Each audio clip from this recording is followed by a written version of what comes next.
और इधर मध्य प्रदेश की सियासत में उपनेता प्रतिपक्ष के पद को लेकर सवाल उठ रहे हैं। विधायक भूपेंद्र सिंह ने हेमंत कटारे का पद फर्जी बताया तो भूपेंद्र के इस बयान के बाद भगवान दास इसरानी भी बोले। विधानसभा के सेवानिवृत्त सचिव है भगवान दास इसरानी, जो ये कहते हैं कि उपनेता जैसा कोई पद होता ही नहीं है। तो देखिए, उपनेता जैसा कोई पद नहीं होता है। भगवान दास इसरानी ने ये बात कही, साथ ही ये भी कहा कि ये सब राजनीतिक पद है। भगवान दास इसरानी के बयान से अब आप देखिए एक बार फिर सवाल उठ रहे हैं। उपनेता प्रतिपक्ष का ये जो पद है, जिसे लेकर इससे पहले भी चर्चाएं तेज थी, और अब आप देखिए एक बार फिर सवाल उठ रहे हैं।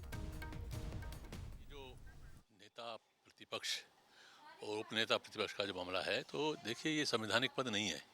ये मैं क्लियर कर चुका हूँ, फिर क्लियर करता हूँ कि संवैधानिक पद नहीं। संवैधानिक पद देखो क्या होते हैं, संविधान में जो स्पेसिफिकली दिया गया है, जैसे राष्ट्रपति का पद है, चुनाव आयुक्त का पद है, सीएजी का पद है, लोकसभा अध्यक्ष का पद है, विधानसभा अध्यक्ष का पद है, ये सब संवैधानिक पद है। बाकी पद जितने भी होते हैं वो राज्य के अपने कानून बनते हैं, उसके तहत बनते हैं। उपनेता प्रतिपक्ष का न तो हमारे विधानसभा के नियमों में कोई उल्लेख है, न संविधान में कोई उल्लेख है। ये बिल्कुल सही है कि संवैधानिक पद नहीं है।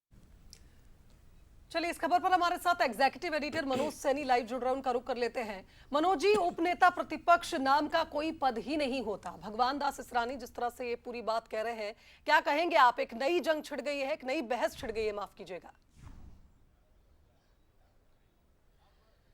देखिए, लगातार हेमंत कटारे वर्सेस भूपेंद्र सिंह, ये मसला विधानसभा में भीतर और बाहर दोनों तरफ दिखाई दे रहा है। भूपेंद्र सिंह जो पूर्व मंत्री है, विधायक है, उन्होंने उपनेता फर्जी बता दिया और उन्होंने कहा कि संवैधानिक तौर पर यह कोई पद नहीं होता है, जबरन का पद है। लेकिन अब इसको लेकर और विवाद गरमाया, ये विधानसभा के भीतर भी पहुंचा। दरअसल जो मसला है वो सौरभ शर्मा के 52 किलो सोने से जुड़ा है। उन्होंने कई तरह के आरोप भी लगाए हैं हेमंत कटारे ने, और फिर उसी बात को लेकर भूपेंद्र सिंह का जो बयान था, उस पर उदय प्रताप सिंह का बयान भी आया कि भूपेंद्र सिंह ने कोई नोटशीट नहीं लिखी थी, उनके नोटशीट के आधार पर कोई चयन नहीं हुआ। लेकिन भूपेंद्र जी ने दूसरा मुद्दा उठा दिया कि जो नेता प्रतिपक्ष है वो फर्जी है, हेमंत कटारे। अब भगवान दास इसरानी जो लंबे समय तक सचिव रहे हैं विधानसभा के, उन्होंने भी उस बात पर मोहर लगा दी, एक तरह से कहा जाए। हालांकि अब वो किसी पद पर नहीं है, वो सेवानिवृत्त है, लेकिन उनके पास अनुभव तो है, वो जानते हैं संवैधानिक तरीके से क्या होता है, कानून क्या कहता है। तो उसके आधार पर उन्होंने ये कहकर एक बड़ा बयान दे दिया, बड़ा मसला खड़ा कर दिया है। क्या उपनेता का पद यानी हेमंत कटारे क्या फर्जी पद पर काम कर रहे हैं? भगवान दास इसरानी ने कहा कि ऐसा कोई संवैधानिक पद नहीं होता है, चाहे नेता प्रतिपक्ष हो या उपनेता हो, लेकिन उपनेता का तो कोई पद ही नहीं होता है। इसी बात को लेकर विवाद गरमाया हुआ। दिन भर सदन के बाहर भीतर भी ये चलने वाला। अभी थोड़ी देर पहले ही हेमंत कटारे बोल रहे थे कि मैं फर्जी हूं या नहीं हूं, मैं ये स्पष्ट कर दूंगा।